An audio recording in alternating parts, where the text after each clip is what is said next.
Vamos a abrir nuestras Biblias en el Evangelio de Marcos, capítulo 1. Tengo una base desde el verso 9 al 15, pero vamos a leer del 1 al 15, ¿ya? Dice así la palabra de nuestro Dios: principio del Evangelio de Jesucristo, Hijo de Dios.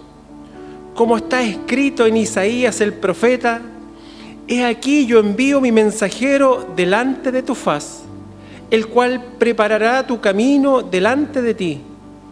Voz del que clama en el desierto: preparad el camino del Señor, enderezad sus sendas. Bautizaba Juan en el desierto y predicaba el bautismo de arrepentimiento para perdón de pecados. Y salían a él toda la provincia de Judea y todos los de Jerusalén, y eran bautizados por él en el río Jordán, confesando sus pecados. Y Juan estaba vestido de pelo de camello y tenía un cinto de cuero alrededor de sus lomos, y comía langostas y miel silvestre. Y predicaba diciendo: viene tras de mí el que es más poderoso que yo, a quien no soy digno de desatar encorvado la correa de su calzado. Yo a la verdad os he bautizado con agua, pero él os bautizará con Espíritu Santo. Aconteció en aquellos días que Jesús vino de Nazaret de Galilea y fue bautizado por Juan en el Jordán. Y luego, cuando subía del agua, vio abrirse los cielos y al Espíritu como paloma que descendía sobre él. Y vino una voz de los cielos que decía: tú eres mi Hijo amado, en ti tengo complacencia. Y luego el Espíritu le impulsó al desierto. Y estuvo allí en el desierto 40 días. Y era tentado por Satanás y estaba con las fieras y los ángeles le servían. Después que Juan fue encarcelado, Jesús vino a Galilea predicando el Evangelio del reino de Dios, diciendo: el tiempo se ha cumplido y el reino de Dios se ha acercado, arrepentíos y creed en el Evangelio. Aquí tenemos, hermanos, amados, la base del mensaje para esta semana. Ya les daré el título y principalmente nos vamos a enfocar en los versos 9 al 15, pero igual vamos a tener una referencia general del pasaje. Libro de Marcos.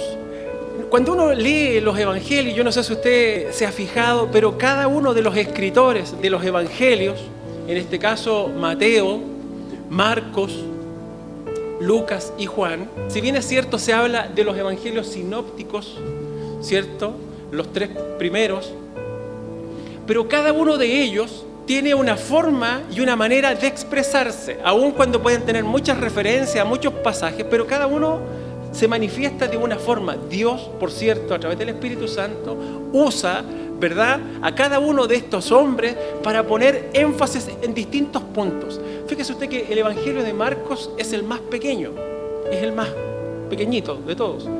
Pero aún así, Marcos, aún cuando lo vemos, fíjese que él se salta el nacimiento de Cristo. Hay un montón de cosas que él no las menciona. En otras palabras, veo a Marcos como con una gran emoción de un acontecimiento que él ha vivido y que lo único que él quiere en algún momento es poderlo contar.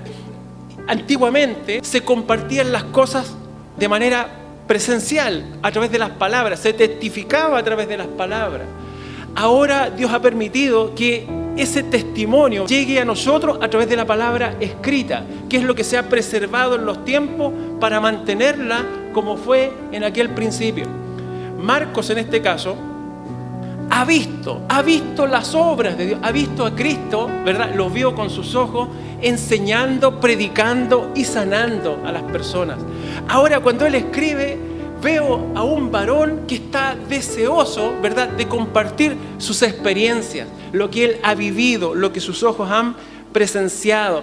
Él se imagina, ¿verdad?, en este caso como uno de sus discípulos y reaccionando ante las palabras de amor y de estímulo. Recordemos que Jesús vino por cada hombre y por cada mujer y por cada uno de aquellos que hoy día vivimos, ¿cierto?, y a través de los que han muerto o vivido hace más de 2000 años. Por cada uno de estos hombres Jesús vino a esta tierra. Ahora, ¿cómo comienza Marcos? Dice, me voy a centrar un poquito en estos versos, solamente para poder poner algunos elementos. Dice, comienza con principio del Evangelio de Jesucristo, Hijo de Dios. Aquí aparece la palabra griega, evangelión, ¿y qué significa? Díganme ustedes, ¿qué significa evangelión o evangelio? Buenas nuevas, buenas nuevas, buenas noticias, ¿verdad? Buenas noticias. Esta palabra, por un lado, incluye la promesa de la salvación. Buenas nuevas es la promesa de la salvación. ¿Cuál es la promesa de la salvación? En que si el hombre se arrepiente de sus pecados, ¿y qué más tiene que hacer? Y pone su fe y confianza ¿en quién? En el Señor Jesucristo, Él va a recibir perdón, salvación y vida eterna. Buenas noticias, hermanos, buenas noticias para el mundo.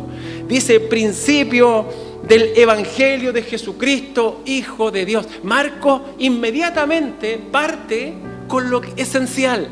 No se desgasta en detalles de otra cosa. No digo que no sea menos importante, pero fíjese cómo él está presuroso de entregar a sus oyentes. El libro de Marcos también se escribe principalmente para los creyentes en Roma.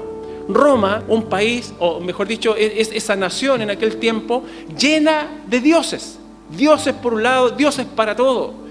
Y Marcos se apresura en decir que hay buenas noticias, una muy buena noticia, que es esta, promesa de salvación. Y por otro lado, el cumplimiento de esta promesa gracias a la vida, la muerte, la resurrección y la ascensión de Cristo Jesús. Esto implica, ¿verdad?, esta buena noticia, este evangelio que aparece Marcos aquí manifestándolo. Otro detalle que vemos acá, en que Marcos, si usted se fija, en el primer verso, y esto es como paralelo a lo que intenta hacer Juan por el Espíritu en su evangelio, en manifestar a Jesucristo como Hijo de Dios, la deidad de Jesucristo.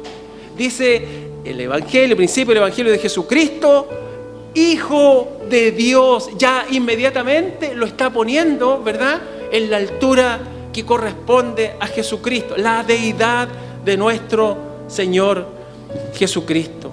Jesús es el equivalente griego del Josué del Antiguo Testamento, como ya lo hemos dicho en otras ocasiones, ¿verdad? Que significa, en este caso, Yahvé es salvación o Jehová es salvación. Marcos constantemente identifica a Jesús con el Cristo, con el Mesías o con el Hijo de Dios. Ahora, ¿en qué momento lo hace? Lo hace en el momento de su bautismo, ¿verdad? Lo hace por la declaración de los demonios. Los demonios confesaron que Jesucristo era el Cristo, el Mesías. Ellos mismos lo pudieron decir con sus labios. En la transfiguración, ante el concilio y ante la confesión de un centurión. En cada uno de estos pasajes se encargó, ¿verdad?, de poner a Jesucristo, a Jesús, como el Cristo, el Mesías o el Hijo de Dios. ¿Qué más podemos indicar con respecto a este evangelio?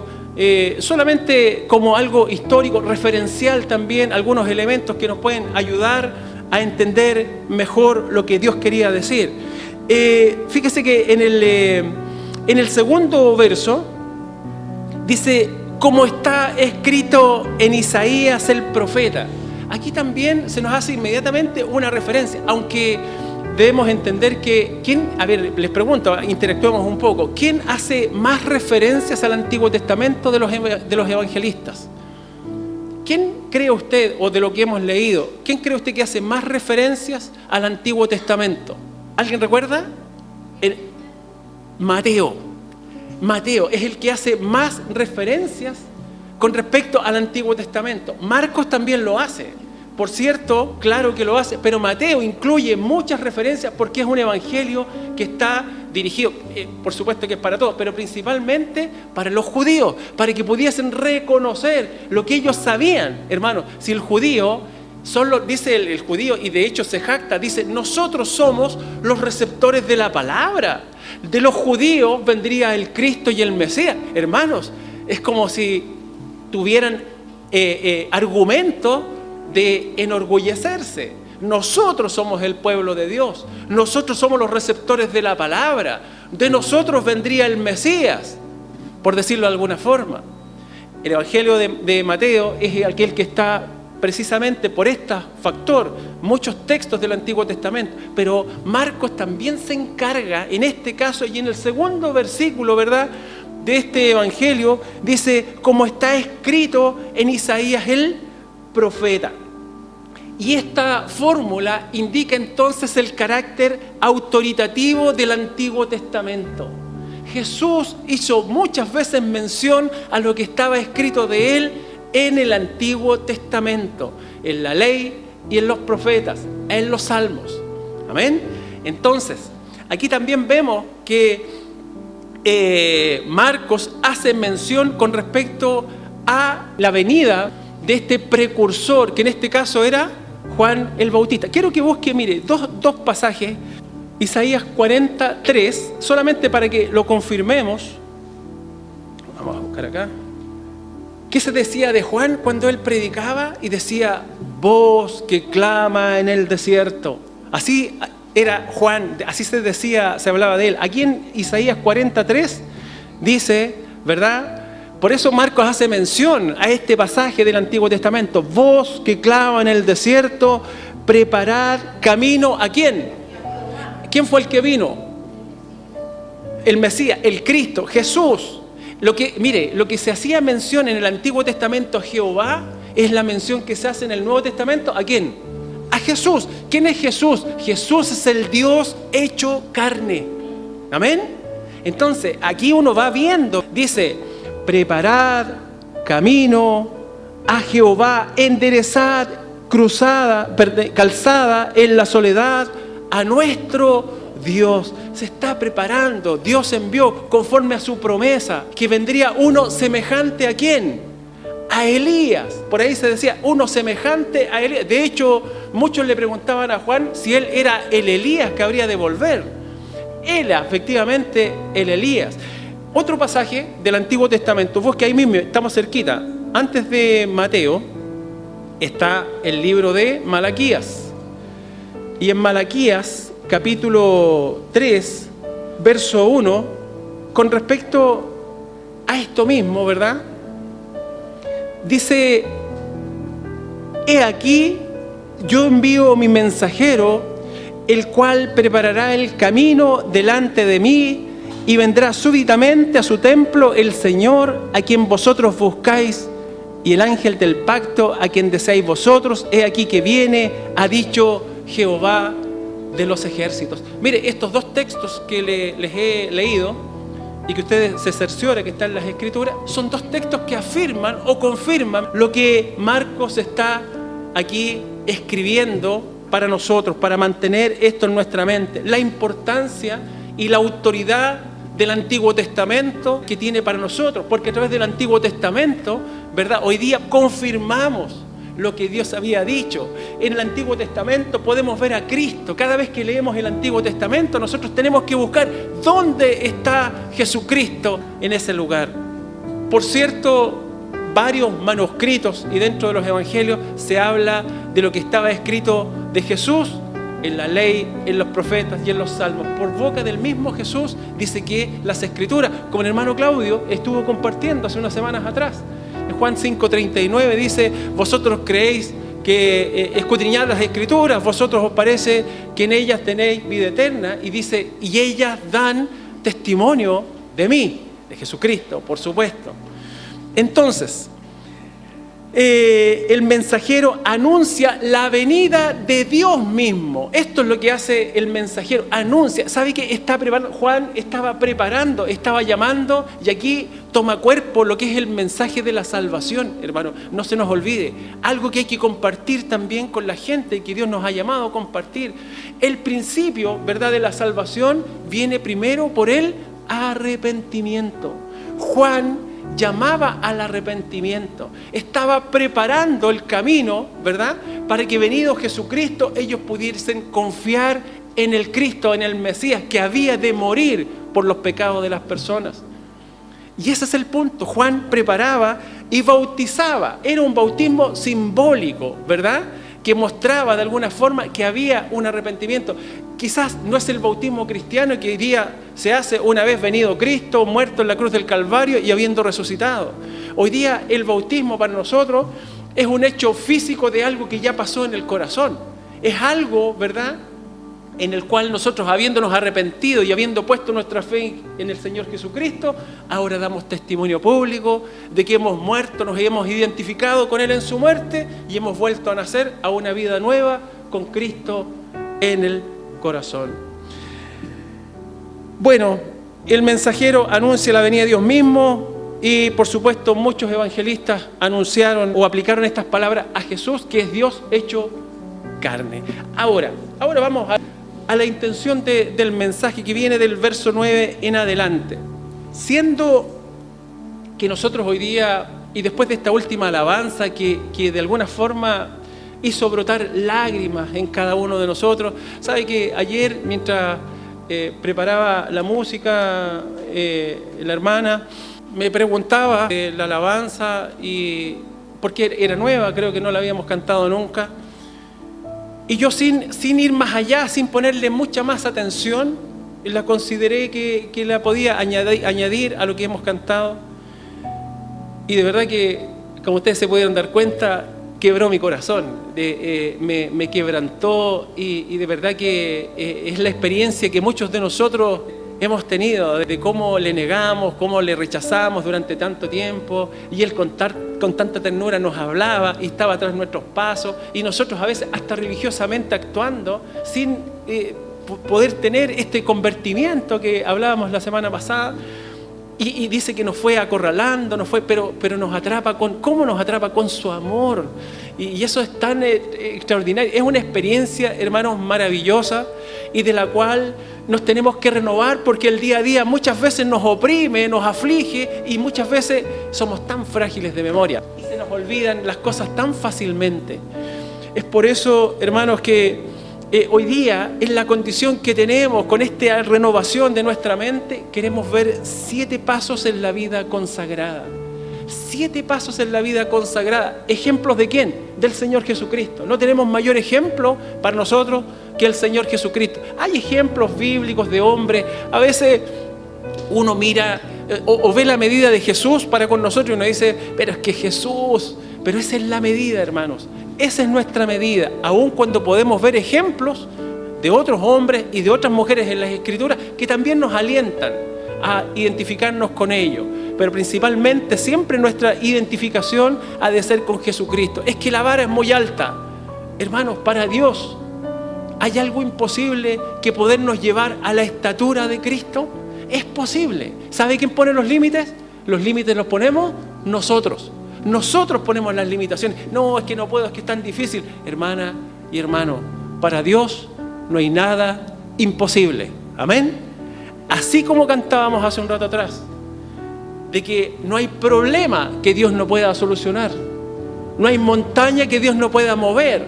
Hay montañas en nuestra vida y oramos y dijimos, Señor, confiamos en ti. Tú nos puedes ayudar en nuestras necesidades. Así también para Dios. No solo nos ayuda en nuestras necesidades, sino que nos puede transformar, amén, a la imagen de su Hijo Jesucristo. Y no solo es una expectativa, sino que Dios quiere transformarnos o hacernos semejantes a su Hijo Jesucristo. Muy bien, 7 pasos en la vida consagrada. Juan, volviendo al texto, fue un hombre enviado por Dios. Todos los hombres enviados por Dios dan honra a Cristo y sienten agudamente su propia indignidad delante de su presencia. Hermanos, yo me imagino y pregunto, si nosotros nos fuéramos puestos delante del Señor ahora en su gloria, les aseguro que no seríamos capaces de levantar nuestras cabezas. Les aseguro, nos sentimos pero lo peor, como lo más miserable que pisa esta tierra. Porque es así. Si nosotros vemos la gloria de Dios, si nosotros pensamos en lo que es la gloria de Dios, las maravillas, las grandezas de Dios, hermanos, nosotros no somos absolutamente nada. ¿Qué es el hombre para que Él tenga memoria de nosotros? ¿Qué es el hombre? Pensemos primero, porque de repente asumimos y decimos, y Dios corona la creación con el hombre. Y ahí estamos nosotros, ¿verdad? Y uno dice, nosotros coronamos la creación. Pero consideremos que efectivamente es así. Dios ha coronado la creación y poniendo el hombre. Pero ¿quién está por sobre toda la creación? ¿Quién es el que hizo todas esas cosas? ¡Cuán grande y maravilloso! De verdad que no tengo palabras de poder ejemplificar o de poder manifestar la grandeza del Señor. Yo me quedo corto y me aseguro que usted también. Nos quedamos cortos ante ello. Somos indignos delante de su presencia. Y Juan, si usted se fijaba en el texto que dice Marcos, dice que Juan manifiesta, dice que él encorvado, agachado, ¿verdad?, ante la majestad de Jesucristo aquí en la tierra, no era capaz de desabrochar o abrochar el calzado del Señor. ¿Se imagina, hermanos? A veces nosotros nos ponemos delante del Señor con soberbia y con orgullo, poniéndonos a su mismo nivel y cuestionándole y diciendo cosas y hasta incluso, espero que no sea así, pero hasta incluso blasfemando. Que Dios nos guarde de llegar a esa condición, porque si bien es cierto, somos débiles, somos frágiles y mala memoria, pero nunca llegar a renegar contra el Señor, nunca jamás haberlo hecho así. Este Juan, este precursor, este mensajero que venía a preparar el camino del Señor, lo podemos escuchar con una humildad y dice, es necesario que Él crezca y que yo mengüe. Amén. Aquí, mire, aquí vamos viendo algunos elementos que también nos pueden servir a nosotros en lo que es nuestro crecimiento y nuestro desarrollo espiritual. Aquí vemos un ejemplo de este hombre lleno del Espíritu Santo. Este Juan el Bautista, que dice que desde el vientre de su madre, ¿verdad?, se sentía la presencia de Dios en él. Cuando viene la visita de María, ¿verdad? Y este hombre, un hombre lleno del Espíritu Santo, es un hombre que reconoce sus limitaciones y por sobre todas las cosas sabe que el que necesita y hemos de manifestar su gloria es al Señor, no nosotros. Y él dice, es necesario. ¿Y por qué? Porque Juan, hermanos, en aquel tiempo era un hombre que tenía muchos seguidores, muchos habían hecho discípulos de Juan, muchos seguían a Juan, pero llega el momento en donde él dice, ¿saben qué? Viene uno mayor que yo, del cual yo encorvado, agachado, ¿verdad? Ni siquiera en esa condición soy digno. Hermano, el Señor Jesucristo venía, el Dios hecho carne, ya estaba en su ministerio, ya estaba compensando, la palabra se estaba cumpliendo, las promesas se estaban haciendo acciones reales y verdaderas. Mire, cuando uno escucha y analiza todo esto, los textos, estos pasajes de las Escrituras se convierten en jardines y en donde podemos ver florecer preciosas flores, dan aroma. Aquí es donde uno empieza a sentir en un jardín las flores que emiten su aroma. Cuando uno el Evangelio lo puede escuchar y decir, esto es hermoso, o gustarlo en el paladar y decir, esto es como una miel. Es algo, hermano, que solo el Espíritu Santo lo puede provocar en nuestro corazón. ¿Cuáles fueron los pasos del Señor? En el verso 9, que era donde les decía que poníamos el énfasis, dice, aconteció en aquellos días que Jesús vino de Nazaret, de Galilea, y fue bautizado por Juan en el Jordán. Lo primero que vemos en Jesús el hombre, es que es un varón decidido. ¿Qué involucró este paso para él? ¿Estaba él acaso siguiendo como uno de la muchedumbre y que iba en pos del predicador del desierto? Fíjese usted, de Jesús este fue el paso más importante y decisivo en la vida de nuestro Señor. ¿Sabe qué? Implicó el abandono de todos sus vínculos terrenales. era tomar una decisión importantísima, la perfecta rendición de sí mismo a la voluntad del Padre como su Hijo. Jesús en este caso tiene que comenzar ya a actuar, llegó su tiempo. Y para eso, hermano, hay que tomar la decisión. Hace unas semanas atrás dijimos, y dentro del mensaje que Dios nos entregaba, ¿verdad?, de que a propósito del gozo de ver a Cristo, de que es nuestro Señor y Salvador, como se gozaron los discípulos de verle resucitado, ¿verdad? El gozo del Señor. Y dentro de eso decíamos que este año, hermanos, es un año en el cual vamos a tener que tomar decisiones, ¿sí? Dijimos que Dios era Dios de procesos, dijimos que en medio de esos procesos entendemos que Dios va a hacer cosas en nuestra vida, amén. Dijimos también que Dios permite guerras, porque a través de las guerras nosotros conocemos las victorias, amén. Dijimos también que este año va a ser un año donde hay que tomar decisiones, decidido. Jesús tomó la decisión y fue asumiendo el precio que significaba obedecer a la voluntad de su Padre. La declaración pública de su carácter como maestro enviado de Dios y como el Cordero que quita el pecado del mundo. Jesús decidido. Solemne fue para Jesús este viaje desde Nazaret hasta el Jordán. Hermanos, la pregunta, este es el primer paso. ¿Nosotros hemos tomado este paso? ¿Nos hemos rendido a Dios para que su voluntad sea hecha en nosotros? Yo pregunto, si nosotros tuviéramos que evaluar de 1 a 7,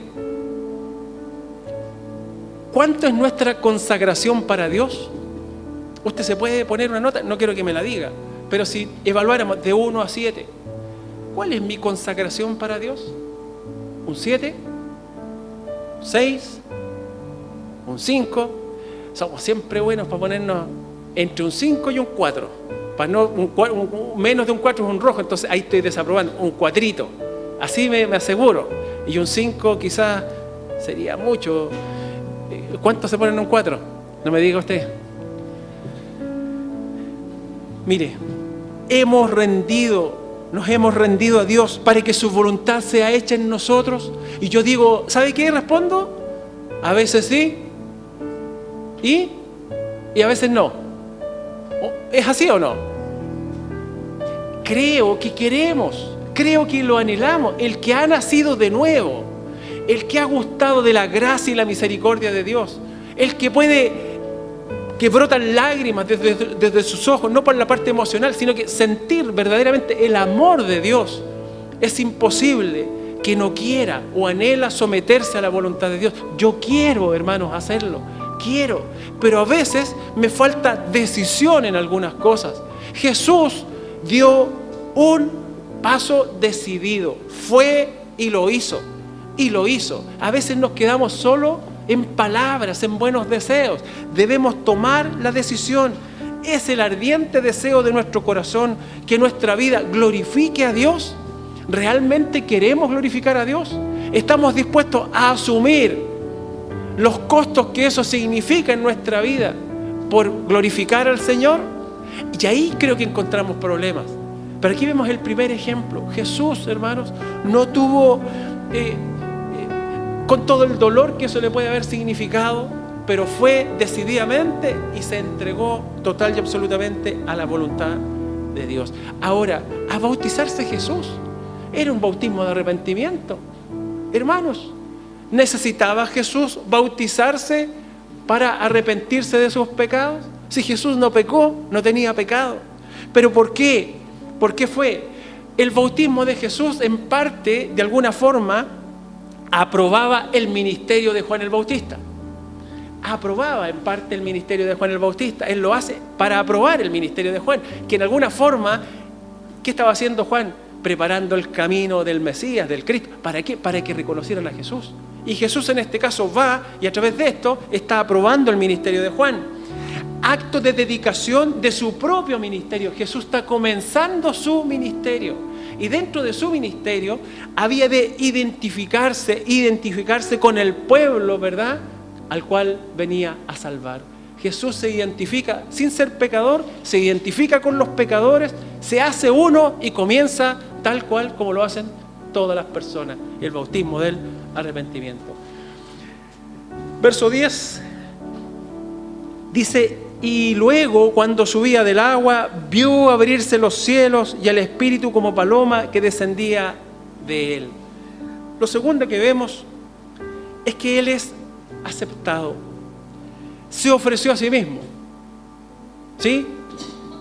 Y en el acto fue aceptado por el Padre a través de cielos abiertos. Jesús se presenta, hermanos, se abren los cielos y bueno, viene el Espíritu Santo como paloma posando sobre él. Nosotros, en este caso, como pecadores, Jesús se dio. Nosotros como pecadores nos damos a Cristo, ¿para qué primero? Para ser salvos. Cuando usted se entrega, el primer paso que hace, usted se entrega y se entrega a Cristo y recibe ¿qué? La salvación. Ahora, como hijos, nosotros nos damos a Dios, ¿para qué? Para servirle, pues hermanos. Nosotros nos damos a Dios para servirle. ¿Podemos servir a Dios ahora en Cristo? Claro que sí. ¿Somos aceptados nosotros ahora en Cristo? Claro que sí. Cada hijo que no se rinde a Él le está robando a Dios el fruto de su vida. Hermanos, nos debemos rendir, nos debemos entregar a nuestro Dios. Debemos poner nuestra vida en servicio porque vale la pena. O no me dirá usted puede decir, no, es que en realidad no creo que valga la pena darse al Señor y vivir para Él y sujetarse a su palabra. Valdrá la pena, hermanos. Les aseguro que vale la pena. Vale la pena cuando nuestra vida ha sido redimida a través de la sangre preciosa de nuestro Señor Jesucristo. Si quiere usted que los cielos se abran sobre usted, entonces usted preséntese a Dios. Hoy día en Cristo sí lo podemos hacer. Y usted tiene la seguridad de que en Cristo usted sí va a ser aceptada o aceptado. El punto es que nos hemos puesto delante del Señor para que Él disponga de nuestras vidas. Así lo hizo Jesús. En el verso 10, no solo es aceptado al abrirse los cielos, sino que además es ungido. Dice entonces, y vio el Espíritu como paloma que descendía sobre él. ¿Sabe que para servir, porque no se trata de hacer cosas, sino que cualquier servicio para Dios tiene que ser con la unción, o mejor dicho, tiene que ser en el poder del Espíritu. De nada servirá que por mucho entusiasmo que tengamos, por muchos deseos, por muy hiperactivos o hiperactivas que seamos, vamos a poder hacer cosas que sean agradables delante de Dios, si no es en el poder de su Espíritu Santo. La santa unción para el servicio vendrá con certidumbre cuando la vida haya sido dedicada totalmente a Dios. Aquí, hermanos, cuando uno se entrega a Cristo, uno no entrega partes, se entrega la vida completa y absoluta. Muchos, de alguna forma, se les ha hecho hacer una oración, a veces un poco emocional del momento, llevándoles a que si hicieron una oración, ¿verdad?, significa que ya fueron perdonados y son salvos, etcétera, etcétera, etcétera. El Evangelio predicado de esa manera queda a medias, porque de verdad que cuando nosotros nos entregamos a Cristo, le entregamos nuestra vida. Eso es lo que realmente cuenta. Nuestra vida le pertenece al Señor. Él es el dueño de nuestra vida. Y aun cuando en su gracia y en su misericordia Él batalla con nuestras debilidades, porque créame, como lo decíamos anteriormente, todos anhelamos y deseamos, los que hemos nacido de nuevo, agradar y glorificar al Señor. Pero con nuestras miserias muchas veces fallamos y lo hacemos mal y nos equivocamos. Pero ahí está el Señor trabajando con nosotros. Entonces, todas las palabras y las obras de Cristo fueron pronunciadas y obradas en el poder del Espíritu. Ahí está el ejemplo. Nosotros, hermanos, en vidas consagradas, debemos tener esa manifestación del Espíritu Santo en cada cosa que hagamos. Era la promesa. En la resurrección, Jesús le dice a sus discípulos que vayan a Jerusalén y van a recibir poder, cuando el poder haya venido desde lo alto, cuando el Espíritu, hablando de qué, del Pentecostés, cuando estaban reunidos, y ahí vino el Espíritu, ¿verdad? Y luego testificaban. ¿De quién? Daban testimonio, como les dijo Jesús, y ustedes darán, cuando venga el poder, cuando venga el Espíritu Santo sobre ustedes, ustedes van a dar testimonio de mí en Jerusalén, en Judea, en Samaria y hasta lo último de la tierra. ¿De qué, hermano, estaríamos hablando? De lo que dice Marco en el primer versículo, del Evangelio de Jesucristo, del Hijo de Dios. En el verso 11 dice, y vio una voz de los cielos que decía, tú eres mi Hijo amado, en ti tengo complacencia. Dice, ¿usted recuerda un personaje del Antiguo Testamento, Enoc? ¿Recuerdan Enoc? ¿Qué decía de Enoc? Dice que Enoc andaba con Dios. ¿Recuerda usted? Y dice que Enoc, en los tiempos en los cuales él vivía, tiempos pero malísimos, gran maldad, corrupción, malísimo. Y dice que Enoc, a pesar de que todo el mundo iba en un camino, él decidió caminar con Dios. Y dice que Dios dio testimonio de que se complacía en Enoc, llevándolo o traspasando esta tierra. Lo llevó a su propia presencia. ¿Se fija usted? Entonces, así como Enoc andaba con Dios y tuvo este testimonio de que complacía a Dios, esta es otra bendición que pertenece al camino de los consagrados. ¿Quiere ser usted un consagrado o una consagrada? El camino es andar con Dios, así como andaba Enoc en los tiempos difíciles, en donde el mundo ejercía una gran influencia sobre todas las personas. Enoc tenía sus ojos puestos en el Señor. El primer mensaje de este año, para vivir este año y para que sea un buen año, ¿qué dijimos?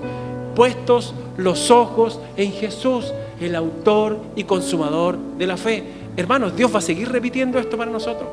Y aunque usted diga, pucha, eso ya lo escuché, hermano, yo también lo escuché. ¿Y sabe qué? Lo necesito escuchar de nuevo. Porque el día a día me golpea de una forma y me golpea de una forma y empiezo a actuar bajo mi voluntad, bajo mi perspectiva. ¿Y sabe lo que pienso? El Espíritu Santo me dice, acuerda, puesto los ojos en Jesús. Si quieres un año en victoria, si quieres un año agradable, si quieres estar dando pasos hacia la consagración, pon tus ojos en Jesús, el autor y consumador de la fe. Él te dio la fe, Él va a perfeccionar esa fe.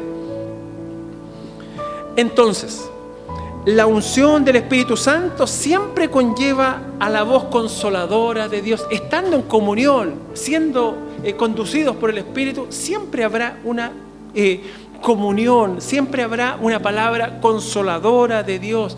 Esta es la más dulce certidumbre del alma de que es una vida aceptada y santificada y que es agradable a Dios.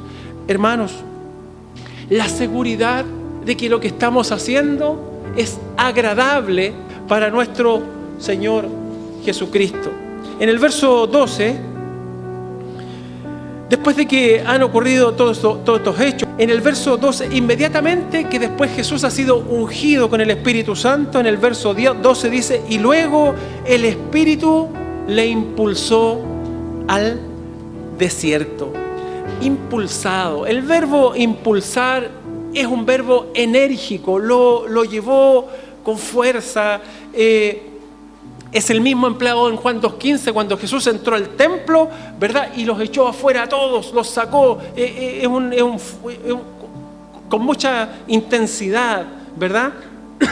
La conducción del Espíritu en una vida consagrada es un impulso controlador, hermanos, inescrutable, que no puede ser comprendido y poderoso. Cuando una vida ha sido consagrada al Señor, eso va a implicar que usted tendrá un impulso, hermano, pero tremendamente intenso. Es una fuerza, hermanos, que no le deja indiferente. Y eso es lo que necesitamos también nosotros. No es una fantasía, sino una autoridad soberana de Dios en nuestra alma. Es una voluntad soberana de Dios en nuestra alma. Así como usted ha visto estas naves que se mueven a vela, hoy día ya creo que hay muchas menos, pero cuando una nave o hablemos de algún velero, sencillamente, y es movido a través de las velas, así de la misma manera el Espíritu Santo impulsa la vida que ha sido puesta en las manos de nuestro Señor Jesucristo. Impulsado por el Espíritu, hermano, maravilloso conductor. Nosotros debemos ser conducidos por el Espíritu. Esa es la maravilla que deberíamos tener nosotros como hijos de Dios, como cristianos que somos. ¿Quién sostiene las riendas de su vida, hermanos? ¿Quién sostiene, para reflexionar, quién lleva las riendas? La semana pasada, mire, siempre van saliendo cosas. Hablábamos de la conversión, que es importantísima la conversión. Arrepentimiento, conversión. Es el futuro de nuestra vida, ¿verdad? La eternidad. Y en la conversión decíamos que para cambiar de rumbo en una nave, en alta mar, si está llevada por la corriente, ¿verdad? Con peligro de golpearse contra un roquerío, si ha de cambiar de rumbo, ¿cuántas manos se necesitan al timón? 2 manos. Y a veces vamos nosotros con el timón y nos vamos a estrellar y se necesita un cambio. ¿Cuál es la mano que hace falta en el timón? La mano de Jesús. Él es el único, ¿verdad?, que nos va a ayudar a cambiar el rumbo. Pero no solo a cambiar el rumbo, sino que además, una vez que el rumbo ya está puesto en el que corresponde, además a mantener el rumbo. Eso implica que nuestra conversión a Cristo es mantenernos sujetos a Él. A Él, hermanos, no solo no lo podemos hacer, solo con su ayuda es posible mantener el rumbo impulsado. Entonces, la pregunta hoy día, ¿quién tiene las riendas de tu vida? ¿O quién tiene el timón de tu vida? ¿Seguimos nosotros con el timón? ¿Sabe que en el día a día, y créanme que por testimonio personal, quiero manejarme, quiero ir por el camino? Pero ¿sabe qué? Es como que vienen las corrientes y golpean nuestra nave y vamos así, y vamos así, y vamos así, y vamos así, y no nos damos cuenta en qué momento el rumbo está yendo por el lado. Y pareciera ser que vamos en el camino, pero si no estamos perfectamente en el camino, si no estamos dando en el blanco que es Cristo, no estamos en el camino. Y para eso necesitamos constantemente que el Señor tenga las riendas de nuestra vida, que el Señor tenga el timón, ¿verdad?, en nuestra nave. ¿Quién entonces? ¿Lo tiene el Santo Espíritu de Dios o el Espíritu que obra en los corazones de desobediencia? Porque si no es Dios, no hay más opciones. O es Dios el que tiene el control o lo tiene el enemigo. ¿Cuántos quieren que Dios tenga el control de su vida? Yo quiero que el Señor tenga el control de mi vida. Jesús fue probado, verso 7 dice, y estuvo allí en el desierto 40 días y era tentado por Satanás y estaba con las fieras y los ángeles le servían. Aquí voy a hacer un alcance, no es determinante ni mucho menos. Algunos interpretan, ¿verdad?, la palabra fieras con respecto a las fieras del campo, animales, pero algunos intérpretes hablan de fieras con respecto a los demonios, Satanás y sus demonios, representando de alguna forma la lucha entre Dios y sus enemigos, Jesucristo y los ángeles, porque dice que los ángeles servían a Jesús, ¿verdad?, y los ángeles le servían, pero dice por Satanás y estaba con las fieras.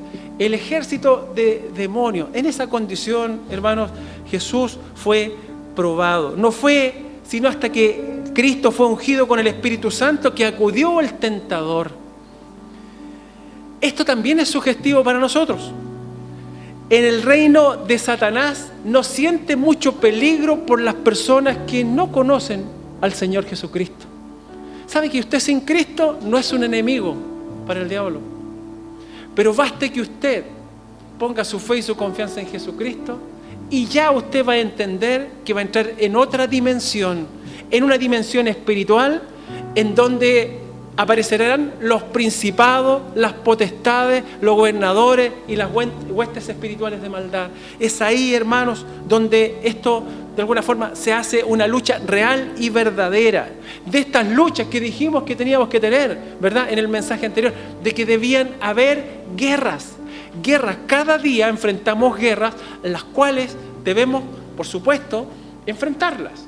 Y cuando enfrentamos estas guerras en el Espíritu, ¿verdad? Ungido, dice la Escritura que nosotros tenemos la unción del Santo. La traducción que se hace de eso es que nosotros tenemos el Espíritu Santo morando en nosotros. Y si el Espíritu está en nosotros, que es Cristo mismo, ¿verdad? Porque es un solo Dios. Cristo morando en nosotros por el Espíritu.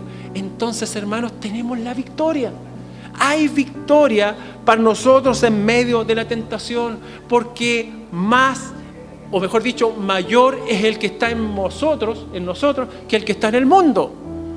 Por poderoso que sea el diablo, no puede ante el Señor Jesucristo. ¿Está Cristo en su corazón? Entonces usted es más que vencedor. Jesús, en el versículo 14, dice que Él testificó. Después de que Juan fue encarcelado, Jesús vino a Galilea predicando el Evangelio del reino de Dios. Ahí hemos visto algunos pasos, hermanos, de lo que es esta vida consagrada. Jesús vino a Galilea predicando el Evangelio del reino de Dios. Lucas nos dice que regresó Jesús a Galilea en el poder del Espíritu. Salió vencedor entonces de aquel conflicto mediante la unción del Espíritu Santo y comenzó a predicar el Evangelio del reino. Así también nosotros podemos seguir sus pasos si el poder de su Espíritu ha venido sobre nosotros para que seamos sus testigos. Entonces, hermanos, es necesario que en este año comencemos a tener esta actitud que nos muestra el Señor de su verdadera consagración, de su entrega total a la voluntad del Padre. Y por cierto, fíjese que los primeros discípulos, los primeros cristianos, llenaron a Jerusalén con su doctrina. La llenaron, hermanos. Eran capaces de predicar en las distintas situaciones que vivieron, en las distintas dificultades que se presentaron, pero ellos iban y testificaban en el poder del Espíritu Santo. Quisiéramos, hermanos, que este año también fuera para nosotros un año de crecimiento espiritual, por supuesto, pero ese crecimiento espiritual nos tiene que llevar a una consagración, a una mayor consagración. Cristo, el mayor ejemplo de consagración. Estamos lejos quizás de lo que hizo nuestro Señor Jesucristo, pero queremos dar pasos hacia esa consagración. Queremos dar pasos, hermanos, con respecto a tomar decisiones, a entender que nuestra vida le pertenece, a disponernos en sus manos, ser llenos del Espíritu Santo, buscar esa llenura permanentemente y poder testificar de nuestro Señor. Que tanta necesidad le hace falta a nuestro país como en el mundo. Hay una gran necesidad de Dios en el mundo. Todo lo que pasa y sucede hoy día, todas las miserias que vemos, que tienen que ver con respecto a los seres humanos, es porque el hombre no quiere a Dios en su vida. Y nosotros estamos llamados a proclamar esta verdad, esta paz que Dios puede poner en medio de tiempos turbulentos, este gozo, esta esperanza que hay en nosotros, hermanos, para vivir. Y les decía la semana pasada, está difícil, hermanos, está difícil, está complejo. Se ve dificultoso el tema incluso a nivel mundial. Las plagas como están advertidas en la Escritura. Esta enfermedad, este virus que hay hoy día, el coronavirus, ya se está expandiendo por distintos lugares. Pero ¿sabe qué? Los cristianos tenemos que estar seguros en el Señor. Amén. Nuestra vida está en sus manos. Y quiero decirles que, y esto no es negar lo que está sucediendo, pero nosotros podemos tener una sonrisa y una cara de esperanza en un mundo que tiene su rostro compungido, amargado, dolorido, con incertidumbre. Nosotros, sus hijos, podemos traer esperanza a este mundo. ¿Cuántos queremos ser instrumentos de Dios para este año? Dispongamos entonces nuestro corazón, hermanos, y disponiéndonos para que su palabra se pueda hacer verdad en nuestra vida. Padre, en esta hora que hemos podido compartir su palabra una vez más, alimentando nuestra alma y nuestro corazón, agradecer, Señor, porque siempre sus palabras para nosotros serán vida, porque siempre habrá algo que llegue a nuestro corazón. después de unos cuantos minutos, Señor, si hemos puesto atención, algo hemos recibido para nuestra vida. Nadie se podrá ir vacío en esta mañana, en esta tarde. Si usted ha puesto su corazón y se ha dispuesto para que el Señor le hable, le aseguro que algo se va a llevar. Es la bendición que Dios tiene para cada uno de nosotros en esta hora. Y Señor, agradecidos, una vez más agradecidos, que en medio de este mundo difícil, complejo, convulsionado, así también nosotros podemos tener esperanza. Así podemos hablar, Señor, y bendecir quienes están a nuestro alrededor. Así también podemos traer esa paz a nuestros hogares. Te ruego, Señor, una vez más, que bendigas nuestros hogares, que bendigas nuestras familias, que nos llenes de tu amor, esposos, esposas, hijos. Ayúdenos, Señor, a superar nuestras dificultades, a poner en práctica su palabra, a que pueda sanar usted su corazón como solo usted lo puede hacer. Padre, confiamos en que usted lo puede hacer, confiamos en su gracia y en su misericordia, y confiamos, Señor, que aún en medio del dolor de este mundo hay promesas de bendición, vida eterna, en el lugar en el que usted tiene preparado para nosotros.